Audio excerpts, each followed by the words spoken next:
Hey, welcome back to the podcast. Today, we are going to be talking about a topic that I think pretty much everyone that listens to this podcast can relate to, and that is the weight of motherhood, the mindset overload that mothers have that really trickle down and impact our hormones and our minerals. And we're going to get to that at the end. But first, I just wanted to talk about the mental load that mothers carry and bring some awareness to it because I think it's something that we all know exists, but not always really take the time to realize how it is impacting us as individuals and what some of those things might be that are part of your unique mental load.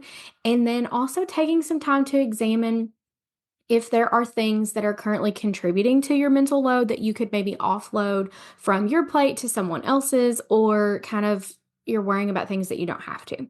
So, first up, let's just talk through some examples of what the mental load of motherhood really is. So this is like the 50,000 things that just because you're the mom, you have to be the one to think about, worry about. And I want to start, let me back up just for a second.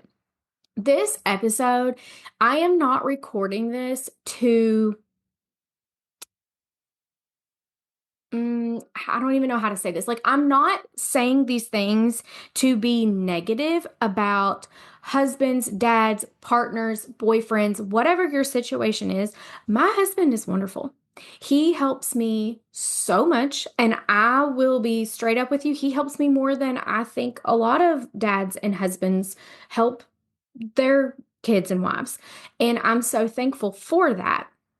And I'm not this, me saying the things that I'm about to say is not to say that he's not doing enough, because he absolutely does his part and he does help me so much. And I'm so grateful. And I know that many of you are probably in that same situation where it's like your husband does help you or your partner does help you, and they do help with these things. But there is still just, I think, a weight that moms carry. And it's not that it is more or less than the weight that a dad or a husband carries. It's just different. And we're here to talk about women. This is a podcast for moms. It's a podcast for women. We're not here to talk about the dads. So I'm not, just like I said, I just want to preface that I'm not dumping on men. I'm not saying they're not doing enough. I'm not saying that your husband's crappy. I'm not saying that my husband's crappy. That's not what this is about. This is just about moms and motherhood and the mental load that comes with it. So some examples of what I mean when I'm talking about the mental load. It's all the things that you have to figure out and take care of. And honestly, sometimes it is why is this my responsibility? Why is this not the dad's responsibility? Why am I just by default the one that has to do these things? And everyone's situation is different. So there are some cases where it's the opposite, because that's just a family dynamic. All these things fall on the dad, not the mom. But again, we're here to talk about moms. So it's okay, do the kids have everything that they need tomorrow for school? Have we done their homework? Have we signed their agenda? Do they have a freaking school project that we got to get done? That's currently my household. I think we've got one we got to get done by Friday. And to be honest, we haven't started it. I got to look at it again. The permission slips for the field trip. Are they signed? Are they turned in? Did we turn in the money to go with the t-shirt that they're buying for the field trip? Um, when is their dentist appointment? Do I need to reschedule that? Who's going to take them to the dentist appointment? Am I going to be able to leave work to take them to the dentist appointment? When are they due for their eye exam? Do they need new glasses? Is everybody got clean clothes for tomorrow? Do I need to do the laundry? How far behind am I on the laundry? What about the groceries? What are we about to run out of? Favorite snack that we don't have anymore, that my kid's going to have a meltdown about this afternoon when they get home because we don't have it. When am I going to go to the grocery? Am I just going to place a grocery order real quick? What time can I pick it up? How do I work that around ball practice? We've got two kids with two games in two different places tonight. Who's going to take who where? Is anybody else going to be there to help us? I don't want to miss this one. I had to miss that one's game last week, so we'll trade this week. It's just organizing all of the things. It's if I had to title it, it's home management. And it is natural for that to, I think, fall on a mom's shoulders because planning for things like that and giving so much forethought to those things comes natural to a woman, where I do feel like for most men, that would be a very like forced thing that they would have to keep up with all the time. But I don't want to just say like, I don't want to be one of these people that's like, well, that's just the way that it is. It's just that's mom's responsibilities, and not acknowledge how taxing that truly is on your system. And as I kind of said in the beginning, it's taxing on your system in a way that I think a lot of us don't even realize that it is impacting us. So it's not just about who is physically doing more, like who is spending more time with the kids, or who is running the kids to practice more, who's picking them up from school, dropping them off. It's not always, I mean, that is a part of it, yes, but it's not just about the physical, like being present aspect. It's also about the thinking.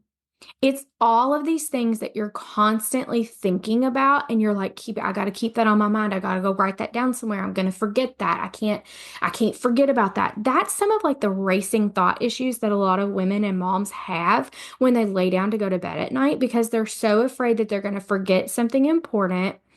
And they're just like thinking of all the things that they have to do and they need to do and they need to like keep straight so that their family continues to function. That is stress. It might not even, like, I'm talking really fast and I'm going through these things, and if you are envisioning like someone laying awake at night before they go to bed, like that all does like sound stressful, and it does align with the image of stress that we have. But even if you're someone that's like, yeah, I do all those things, but I'm like killing it. It doesn't bother me. It doesn't, like, it's just how it is. I love it, whatever. Two things here. If you're like, I love it, I thrive on chaos, which this is me. Hello, hi, I am the problem. That is like an addiction to cortisol a little bit. So there's some things to talk about there. But then the other side of that is, even if it doesn't feel quote stressful, it is still an energy expender for your body. It is still using up a lot of your resources to think about all of that, manage all of that, keep all of that organized, keep all of it straight. So therefore, that is, even if you didn't want to say it is a stressor, it is expending your energy. It is using up your minerals. It is impacting you in some way. And that is another reason why it's so important for moms to be intentional about replenishing themselves and taking in minerals all the time, because we're constantly burning through them for literally our body to function, but then also for all of these other things that are going on that are a stressor and are a utilizer of those things, of that energy.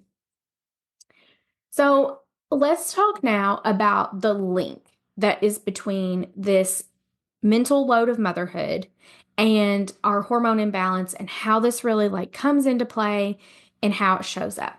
So when you have this chronic stressor of this mental load, these things you're stressing about for yourself, your kids, your family, that is going to lead to elevated cortisol. Cortisol is our stress hormone. It's released when we are stressed. And cortisol is not the enemy. We're not going to like get into all of that today. Like, we need cortisol. Cortisol is part of what helps keep us alive. But when it is elevated for long periods of time, over a long period of time, that is chronic stress. And we deplete other minerals with the elevated cortisol. Also, when cortisol is elevated, our other hormones can't be produced and balanced and function the way that they really are intended to, and that they would work better and work well if our cortisol levels were more well maintained, we'll say. Because I don't want to give the impression that you can just like bottom out your cortisol levels, and if you're just never stressed, you're never, like having low cortisol is not the goal here, okay? Because that has a whole host of other issues. We want our body to be able to respond adequately to stress, but then to recover and come back down to baseline. So when you have high cortisol, it is going to affect your blood sugar. It's going to put you on that blood sugar roller coaster. It's going to lead to you having more cravings for sugar and like processed foods. It's going to impact your sleep because you're not going to be able, even if you're sleeping through the night, you're not getting into those most like restful states of sleep. And on the flip side of that, it might be impacting your sleep, like either you lay down and you can't fall asleep or you're waking up a lot throughout the night. Of course, it's going to impact your mood. I think that kind of goes without saying. If you're like feeling the stress of all of this and it's putting you on edge, and if you are someone that's walking around and you don't have a lot of help, and you're like, I am carrying the load here, literally. I am doing all of the things and no one is helping me. That is a stressor in itself, and you start to feel resentful and you're more on edge and you're more irritable and you're more apt to snap at someone um, because you're under a lot of stress and you have a lot of pressure on you because there's no job in the world that's more important than taking care of our families and making sure that our family has what it needs in order to strive and that thrive, not strive, thrive. And that's a lot. That's a lot. And it's very personal, it's very important. And it makes you, when that is your biggest source of stress, like it is for most moms, that makes it makes a bigger impact than if you were just stressed about like work. You have literal lives in your hands that you are impacting on a daily basis and that are there depending on you. And then of course, mineral depletion is huge. I've already kind of touched on this, but when we are stressed, we are burning through our minerals at a higher rate than normal. So, especially things like magnesium, sodium, and potassium, which are three of the four most important minerals anyway, we are utilizing them a lot when we are stressed. So, this also then is going to lead to when cortisol stays elevated, progesterone drops. We need progesterone to sustain a pregnancy. So, for someone that's trying to get pregnant or planning to become pregnant in the near future, this is super important. Even if you're not someone that wants to become pregnant or planning to become pregnant soon, it's going to impact your mood. It's going to also impact your cycles. They may become irregular. You might lose your period altogether. And then it also is going to increase some feelings of anxiety or instances of anxiety because progesterone is kind of like our chill hormone. And when we don't have enough of it, things like anxiety can really creep up. Then, the longer that this goes on, then we hit a stage of burnout. And I've talked about burnout on different episodes before, but if you've never heard me talk about it, burnout is not just something that you feel. Like there's a state of burnout that physiologically happens in your body. And it's when you get to the point that you have like burned through your minerals and not replenish them enough to a point that they are at like super low levels and your body is just not able to function at its optimal in its optimal way. And you do both, like I said, you feel the physical effects of that. This looks like feeling tired and run down all the time. Like, despite how much sleep you're getting or rest, you're just like tired all the time. It can also show up as getting sick all the time. Like, if you're somebody that, like, anytime there's a little bug going around or a cold or whatever, and you're just like constantly staying sick, that is like a big red flag to me that you have some burnout going on. It impacts your mood, your irritability, like all of the things that we've been talking about. Also, brain fog. And this it's your nerve. It has a lot to do with your nervous system. So your nervous system is like your fight or flight response. And you're either like in fight or flight or you're in rest and digest. Well, there's also some other states that you can get in. And one of those that more and more people are talking about recently is like a functional freeze or a freeze state. And it's like you are looking for ways, almost when you're in a functional freeze, you're looking for ways to kind of disassociate and numb out when you do have a free second. But then at other points in your life, like you are still getting your stuff done. You're taking care of your family, you're showing up to work, you're getting the laundry done, getting the dishes done, but you're just like feeling super tapped out and just like done at the end of the day. And anytime, you kind of have a second to sit down or have time for yourself, you're not motivated to do anything except kind of just like be a slug. I'm going to zone out and watch this movie. I'm going to watch this show. I'm going to sit here and scroll on my phone.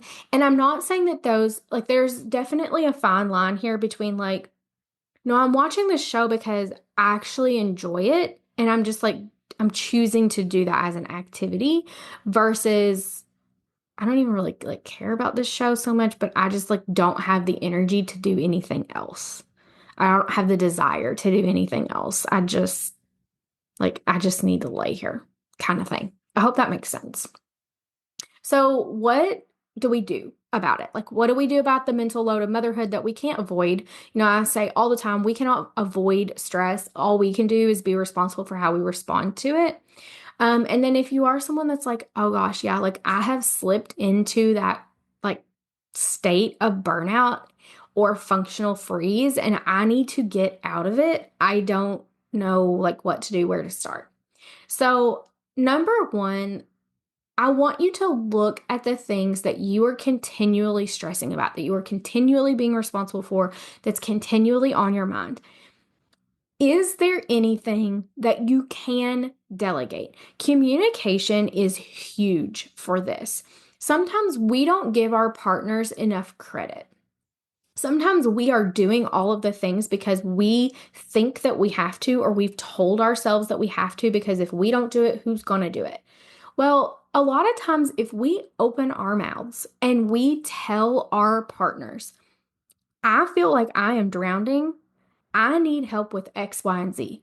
They are more than happy to help out with X, Y, and Z, but they've just like never had the thought that they needed to step in and help you with that. Or maybe even there's been times where they've tried to step in and help with that and you've been like, "No, I got it." Or don't do it that way, do it this way. Sometimes when you have so many things on your plate and you need to like let some things go, for your own sake and for your own mental health, you also have to let go of the control of doing it the way that you do it.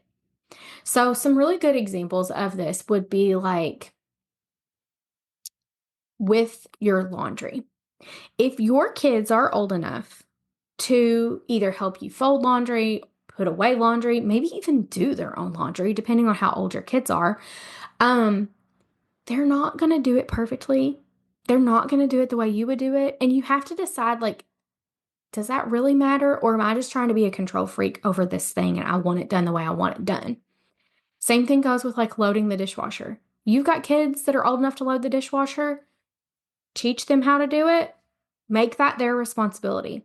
They're probably not going to put the cups and the plates exactly where you would put them, whatever, but at the end of the day, are the dishes getting clean? Because that's what really matters. It doesn't really matter if they've done it the exact way that you think that they should. Um, Same thing goes, and I'm talking about kids here, but it's the same with your husbands. Okay, they're not gonna load the dishwasher the same way you would. They're not gonna do the laundry the same way you would. They're not gonna fold the shirts the same way you would. At the end of the day, does it really matter, or are you just trying to have control over something? If it's something that's really important, then step in by all means. And I'm not saying that there's not opportunity to teach either children or husbands a better way or a quote right way to do things. Um, if you're like, for example, if you're having your husband help you with laundry and he like washes it, puts it in the dryer, leaves it in a basket for 2 weeks, and then hangs it up, and all the clothes are super wrinkly. So then every time you're getting something out of your closet or your kid's closet or whoever's laundry he's doing, you're having to take the time to like steam and iron something that you would normally just be able to pull off the hanger and go. Okay, then that's not helping you. That is semi taking over one job and giving you a new job later on. But if you, again, like take the time to have the conversation and be like, I so appreciate that you're trying to help me. And I love that you have taken this on. It's helping take things off my plate. But I also just would like to ask you to maybe do it this way instead, because I'm not sure if you know this or not, but by doing it this way, I'm actually having to do, these other steps or this other thing later on. Like sometimes they don't have the awareness and we can't, and it's not just them, it could be kids, it could be anybody that's helping you, it could be your mom, your sister. Sometimes those people don't have the insight or they don't see the big picture of like, oh, well, I thought I was helping, but really I'm not helping because I'm causing another job later on, or I'm causing this other trickle down effect later on. And you have to be open about that and not like you have to fight the urge to be like, oh, I'm just going to do it myself. Like they're not doing it right. So I'm just going to do it myself. If you want it done right, you got to do it yourself kind of thing. You have to let go of some of that mindset. Okay, that I like went off on my own tangent. That could have been a podcast episode all of its own. Other things that you can do other than just try to reduce like some of your responsibilities. Very practical takeaways here. Number one, make sure you're eating enough. Your body needs fuel all the time, but especially when you are stressed and when you are using up a lot of resources, which is like 24/7 in motherhood. So you have got to eat. You have got to stop following this 1,200 calorie diet, skipping breakfast. Oh, I'm not gonna eat breakfast today because we're going out for dinner tonight and I want to, splurge on that or whatever. Stop doing that to yourself. That is self-sabotage. You're not doing yourself any favors. You're not doing your body any favors. You're not doing your hormones any favors, and you're going to feel worse for it. Maybe not immediately, maybe not today, but after you consistently do that over time, again and again and again, it is going to lead you to that point of burnout, and you're going to feel like crap. And you aren't even really going to know like how the heck you got there. So eat enough and try to eat wholesome foods and meals when you can. You guys know I'm not someone that's going to tell you you can't go out to eat, don't do fast food, don't, because I know it's not practical. It's not practical for me. It ain't practical for you either.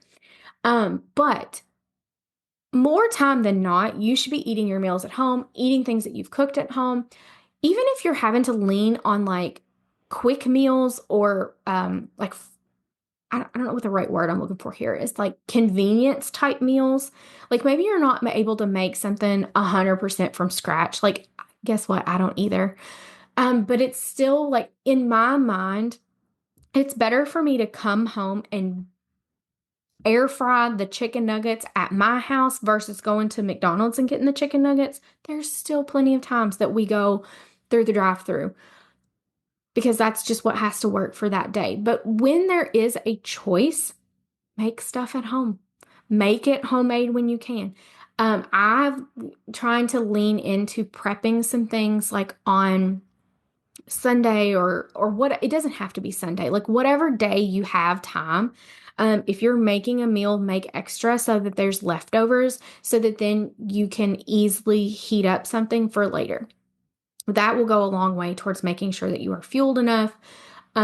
Incorporating veggies and fruits to get in those minerals, super duper important. And then don't forget your mineral drinks. Because as much as I would like for us to be able to fill all of the like mineral needs in our diet, it's not happening for the majority of people. So those mineral drinks really help to kind of fill in the missing piece there. So then try to schedule yourself some break time where your mind doesn't have to be like a spinning wheel. Give yourself a little brain break. Find something. Do the 2 and N method you guys have heard me talk about. If you haven't heard, if that's new to you, go back several episodes. It was like one of the first episodes I recorded. I talk all about my 2 and N method. That's your 2 non-negotiables. Do that. That is something that helps fill your cup. That is something that helps you be more stress resilient, which means that you can handle stress better. When you have those racing thoughts and they're preventing you from going to sleep at night, grab a notebook, write them all down. This would be ideal. I will throw this out there though. You could even just like pick your phone up and put whatever it is you're worried about or you don't want to forget in your notes app. Send it to yourself in an email. If there's something like work related that I can't get off my mind and I can't fall asleep because of it, I will send myself an email, like from my personal email to my work email with whatever it is I need to not forget or I need to do or need to take care of. I'll send myself a personal email from my personal email just so that I like remember to address it later. And that way I don't have to lay there thinking about how I can't forget to do this. I can't forget to do this. I can't forget to do this. Once I've like written it down, I've gotten it out of my brain, I don't have to worry about it anymore. And then I'm able to fall asleep. Now, if it's possible for you, the next step, the best thing that you could do is get some testing done to see where your body is at. That is going to help bring so much awareness to where you truly are. Where are your mineral levels at? Which minerals do we really, really need to be intentional with and focus on the most? What about your hormones? How is your estrogen and progesterone? How is your testosterone? How do those cortisol patterns look? Where can we step in and make improvements? This is crucially important for any mom out there, and it's going to absolutely impact the way that you feel, the way that you show up as a mom, the way you show up as a wife, the way you show up as a partner. And you deserve to have those answers and that guidance so that you're not just throwing spaghetti at the wall and hoping for the best. I know that not everyone is in a place that they can invest in testing, and that's okay. When you can, do it. If you can right now, it's a great time to do it. It's a great time of year to do it. I'm recording this. I hope you're listening to this in real time, but if you're not, it's spring right now. We're like creeping up on summer. It's a very like fresh time of year. It's a great time to like reinvest in your health and your wellness habits because it's nice outside. It feels good to be outside, all the things. Okay. So you guys know my two test recommendations are going to be HTMA testing, Dutch testing. That's going to get HTMA testing for your minerals, Dutch testing for your hormones, including those cortisol levels. It's going to give us so much data on specifically you. I cannot emphasize enough the power of knowing what your unique body needs in way of actually like taking steps that matter and that actually help. It helps keep you out of this cycle of I'm going to follow this plan that's supposed to help me lower cortisol levels and help me to feel better. But then you do all those things and you're left at the end being like, well, crap, I don't feel any better. Or I feel worse than I did before. That didn't help me at all. It keeps you from doing that. It keeps you from investing in like random supplements that aren't for your body, that aren't going to fill the gaps that you have because everybody's body is very unique. Everyone's histories are very unique, and the things that impact our mineral and our hormone status are very unique. So cookie cutter plans, blanketed advice, it really has no room here. You really need to get the individualized insight into your body to get the best results. So, last thing that I want to leave you with today is, I know that there is a lot of like confusion out there sometimes when it comes to minerals and hormones and what does this mean? What does that mean? What should I do? Where do I start? How do I get started? I can't do testing just yet, or I'm waiting for my test results to come back. Where do I start? So I know that since you guys are here with me listening to the podcast, you like a podcast. You like to learn this way. You like to listen to podcasts this way. And I love to podcast. I find it easy for me to hit record and teach on something or talk about something. And for that reason, I have created a new secret podcast. It is called Hormones 101, and it's a great place for you to get started if you're ready to dig deeper into these topics of minerals and hormones and I would love for you to download it. So I'm going to have a link in the show notes. It's called Hormones 101. There will be a sign up link. Go there, sign up. It is 8 episodes, I think. You can listen to the entire thing in like 25 minutes. So it's not long. Each episode is like 3 to 5 minutes. You can listen to them all at once. You can listen to them over, a few days. You'll have access to them on an ongoing basis. So you can come back to them if you need to. You don't have to like sit down, take notes for anything. You can listen to these while you're driving down the road. You can listen to them while you're doing dishes, folding laundry, taking a walk outside. And it's a great place for you guys to get started. So that'd be number one thing for you to do. Then I would love for you to subscribe to the podcast so that you don't miss future episodes that I publish. So if you've not already followed the show, please do that. It helps make sure, like I said, that you don't miss out on any future episodes.